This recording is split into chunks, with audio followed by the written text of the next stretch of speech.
नमस्कार, मैं हूं रत्ना और आप देख रहे हैं सी न्यूज़ भारत। वक्त हो चुका है उत्तर प्रदेश बुलेटिन का, जहां हम बात करेंगे हरदोई की। आपको बता दें, हरदोई में जिलाधिकारी मंगला प्रसाद सिंह के आदेश पर नुमाइश चौराहे से लगभग 200 मीटर फुटपाथ को खाली कराया जा रहा है। जिलाधिकारी मंगला प्रसाद सिंह के आदेश पर नुमाइश चौराहे से लगभग 200 मीटर फुटपाथ को खाली कराया जा रहा है। कई बार नोटिस दिया जा चुका था, उसके बावजूद फुटपाथ साफ नहीं किया गया। जल्द ही नुमाइश चौराहे की बदलेगी तस्वीर। हरदोई से सी न्यूज़ संवाददाता नेहा की रिपोर्ट।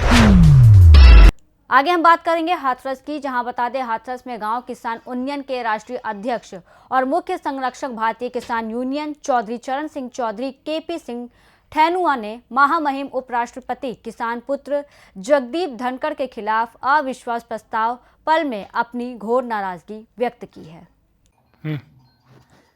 आज कल मैं राज्यसभा में जो हो रहा है उससे बड़ा व्यथित हूँ और किसान पुत्र जगदीप धनखड़ जी जो महामहिम उपराष्ट्रपति हैं भारत के, उनके खिलाफ अविश्वास प्रस्ताव लाने की बात कांग्रेस की जो सांसद हैं आदरणीय प्रियंका गांधी जी कर रही हैं। ऐसा ही कुछ हुआ था देश के 5वें प्रधानमंत्री भारत रत्न चौधरी चरण सिंह जी के साथ, कि एकमात्र ऐसे प्रधानमंत्री थे जो प्रधानमंत्री रहते हुए भी संसद का दरवाज़ा नहीं देख पाए थे, एक भी दिन संसद में नहीं घुस पाए थे। वही कृत्य आज किसान पुत्र जगदीप धनखड़ जी के साथ किया जा रहा है। मेरा यही मानना है, कांग्रेस हो या और भी उनके सहयोगी दल हों, राजनीति करिए लेकिन किसान को टारगेट करके नहीं। आप जो व्यक्ति खुले मंच से अपने ही सरकार से, अपने ही कृषि मंत्री से अनुरोध करके या कड़वे सवाल पूछने में सक्षम है, जो किसानों की बात लगातार कर रहा है, किसानों की दुर्दशा पर सरकार से सवाल पूछ रहा है, उस व्यक्ति के खिलाफ ऐसा करना एक किसान का अपमान है। यह कांग्रेस के नेता खड़गे साहब, राहुल गांधी जी, प्रियंका गांधी जी को सोचना चाहिए।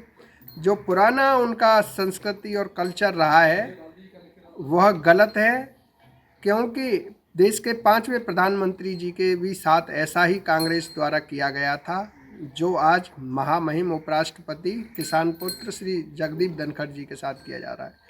गांव किसान यूनियन मोर्चा इस बात का पूर्णतः विरोध करता है और ऐसे लोगों को जनता जरूर सबक सिखाएगी। जय जवान जय किसान। हाथरस से सी न्यूज़ संवाददाता लखन यादव की रिपोर्ट। बुलेटिन में आगे बढ़ते हुए हम बात करेंगे महाराजगंज की, जहां आपको बता दें पुलिस अधीक्षक सोमेंद्र मीना ने सोमवार को थाना निचलौल का वार्षिक निरीक्षण किया। महाराजगंज पुलिस अधीक्षक सोमेंद्र मीना ने सोमवार को थाना निचलौल का वार्षिक निरीक्षण किया। इस दौरान उन्होंने थाने के विभिन्न विभागों का गहन निरीक्षण किया और कानून व्यवस्था को बेहतर बनाने के लिए कई महत्वपूर्ण दिशा निर्देश दिए। पुलिस अधीक्षक ने कार्यालय, मालखाना और प्रभारी कक्ष का उद्घाटन किया तथा शस्त्रों का मिलान और उनकी स्थिति का जायजा लिया। पुलिस अधीक्षक ने कार्यालय, मेस, बैरक, महिला हेल्प डेस्क और रजिस्टर का निरीक्षण किया और रिकॉर्ड को व्यवस्थित रखने के निर्देश दिए। इसके अलावा उन्होंने सैनिक सम्मेलन आयोजित कर पुलिसकर्मियों की समस्याओं को सुना और उनके समाधान का आश्वासन दिया। सम्मेलन के दौरान जरूरतमंद पुलिसकर्मियों को कंबल भी वितरित किए गए। निरीक्षण के दौरान उन्होंने थाना परिसर में पौधारोपण कर पर्यावरण संरक्षण का संदेश दिया और महिला रिपोर्टिंग पुलिस चौकी का जायजा लिया।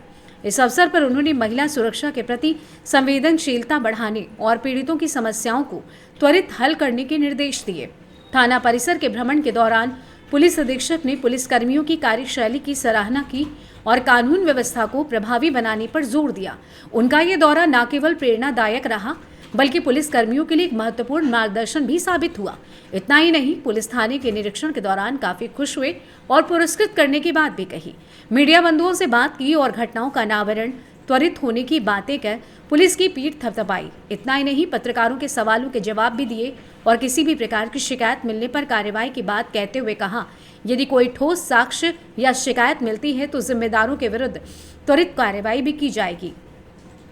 आइए जानते हैं पुलिस अधीक्षक सोमेंद्र मीणा ने और क्या कुछ कहा।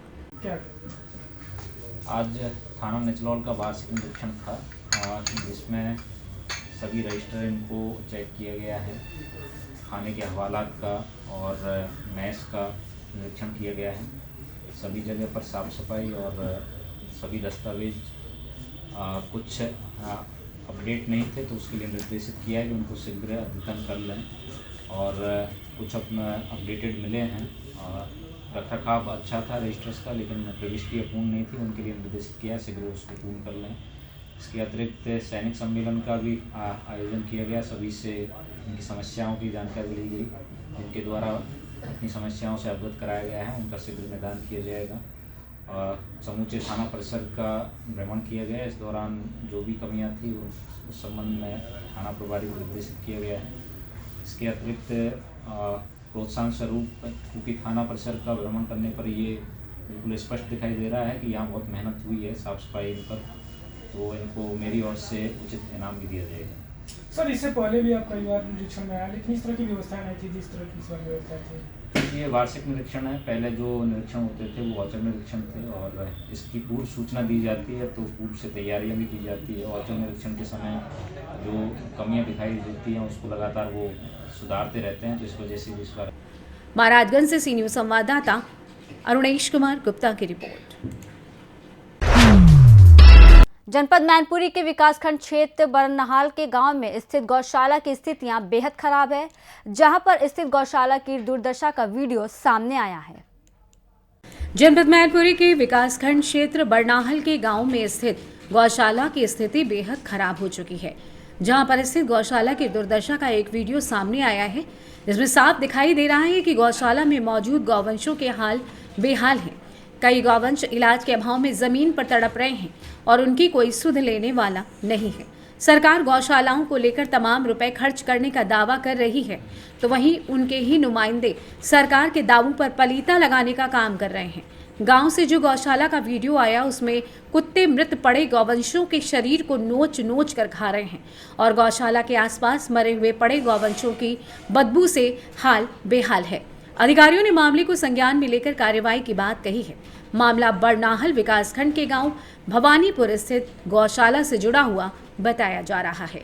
जानकारी के अनुसार गांव में स्थित गौशाला का एक वीडियो सामने आया, जो वीडियो गौशाला की दयनीय स्थिति को बयां कर रहा है। आपको बता दें कि प्रधान और सचिव ने मरे हुए गौवंशों को दफनाना तक उचित नहीं समझा, जिसके चलते क्षेत्र के कुत्ते आक्रामक हो गए। कुछ गौवंश तो इलाज के अभाव में गौशाला में अंतिम सांसें गिन रहे हैं, जिनकी देखरेख करने वाला कोई नहीं। मामले को बरनाहल विकासखंड पर तैनात बीडीओ राजेश मिश्रा और जिलाधिकारी मैनपुरी अंजनी कुमार सिंह से बात की गई, तो उन्होंने क्या कुछ बताया, आइए आपको सुनवाते हैं। आइए जानते हैं इस विषय में गौशाला केयरटेकर सुषमा यादव, प्रधान संघ अध्यक्ष बरनाहल, खंड विकास अधिकारी राजेश मिश्रा एवं मैनपुरी जिलाधिकारी अंजनी कुमार सिंह का और क्या कुछ कहना था। प्रधान संघ के अध्यक्ष हैं। एक भगवती ग्राम पंचायतपुर में एक गौशाला है, जिसमें 3 गायें मरी पड़ी हुई हैं।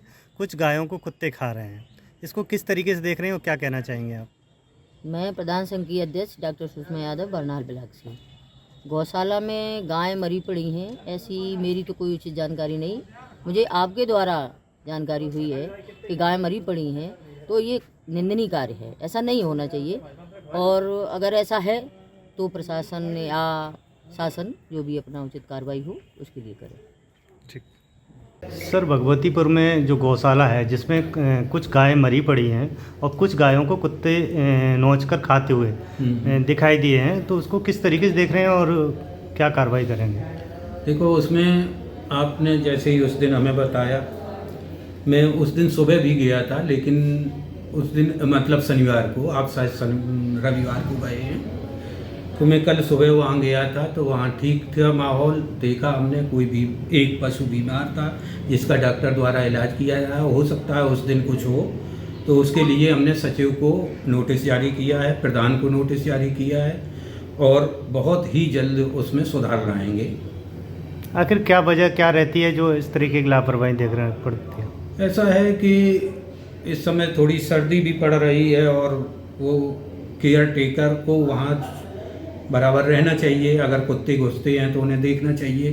केयर टेकर को भी हमने नोटिस दिया है और वह यही पोजीशन रही तो मैं केयर टेकर तत्काल बदलने के लिए भी प्रधान और सेक्रेटरी से कह दिया है मैंने। उसमें एक गाय है जिसका एक आँख को ही निकाल के ले गए हैं, ये बहुत ही निंदनीय घटना है। नहीं, बिल्कुल आपकी सही बात है। अगर ऐसा है तो बिल्कुल इनके खिलाफ कार्रवाई की जाएगी और इसे भविष्य में बिल्कुल सुधार किया जाएगा गौशाला का। नाम क्या है? राजू। राजू, कहाँ के रहने वाले हो? प्रभाती का। कितने लोग यहाँ कर्मचारी तैनात हैं यहाँ? 2 2 इस समय और 2 रात को। 2 रात में रहते हैं। यहाँ जो गाय मरी पड़ी हुई हैं, कुछ गायों को कुत्ते भी खा रहे हैं, क्या वजह क्या रहती है? साहब यार वो कुत्ता से कूद जाते, मरी तो नहीं, वो अभी मरी है एक बच्ची। और उधर कुत्ते भी तो खा रहे हैं? जो खा देते भाई मानते नहीं, सड़क रात में कूदते और क्या किसी ने। अच्छा, वो तो ठीक सही है। जो भूख से भी एक गाय अंदर पड़ी हुई है मरी हुई, उसे नहीं बीमार है, उसको 15 दिन हो गए इलाज होते हुए। उसकी आँख भी नहीं है, एक आँख भी फोड़ दी गई है। अब रहते नहीं है, नहीं तो नहीं रहते, वो तो असल 24 घंटे नहीं रहते। तो आप लोगों की क्या जिम्मेदारी बनती है? जिम्मेदारी देखा भाई, चारा पानी से करते हैं, पानी आनी से खिला रहे, आप लोग चारा आरा से खिला रहे हैं। अच्छा, फिर भी ये गाय ख़त्म हो रही है? हो जाती है वो एक आध तो सब हो जाती है, बीमारी इलाज भी होता है रोग में। अच्छा, कौन प्रधान कौन है यहाँ पे? कौशलेंद्र। कहाँ के रहने वाले हैं? अगरापुर के। मैनपुरी से सी न्यूज़ संवाददाता कुलदीप दीक्षित की रिपोर्ट। अगली खबर यूपी के जनपद रायबरेली से है, जहां बीते दिनों कोतवाली क्षेत्र अंतर्गत नरसवां गांव में किसान के हाथ पैर बांधकर उसके निर्मम तरीके से हत्या और लूट में वांछित आरोपी की पुलिस से मुठभेड़ हुई है। खबर यूपी के जनपद रायबरेली से है, जहां रायबरेली में पुलिस और बदमाश के बीच मुठभेड़ हुई। मुठभेड़ के दौरान बदमाश के पैर में गोली लगी। पकड़ा गया बदमाश पिछले दिनों डलमऊ में किसान की निर्मम हत्या के बाद घर में हुई डकैती में वांछित था।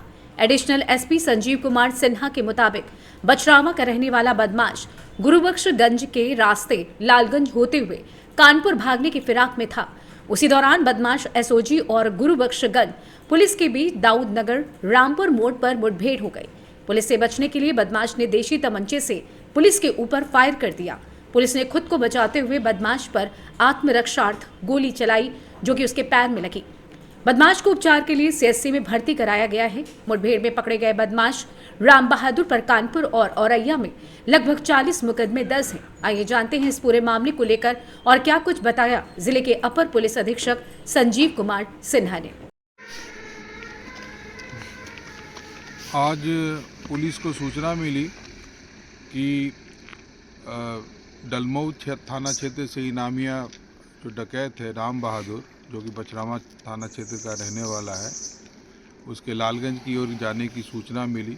इस सूचना पर एसओजी टीम एवं थाना गुरुबख्शगंज की टीम ने उनका पीछा किया और यहाँ पर दाऊदपुर रामनगर मोड़ है, यहाँ पर वो भागने का प्रयास किया और जब पुलिस ने पीछा किया तो पुलिस के ऊपर देसी तमंचे से फायर किया और पुलिस ने आत्मरक्षार्थ जो है जवाबी कार्रवाई की, जिसमें अभियुक्त जो राम बहादुर है घायल हुआ है, उसे सीएससी भेज दिया गया है। ये राम बहादुर 8 तारीख को जो डलमऊ में डकैती हुई थी उसका वांछित भी था। इसके ऊपर लगभग 40 मुकदमे हैं। ये कानपुर औरैया और आसपास के जिलों में भी इसके मुकदमे हैं और आज जो है ये रायबरेली पुलिस को एक अच्छी सफलता मिली है।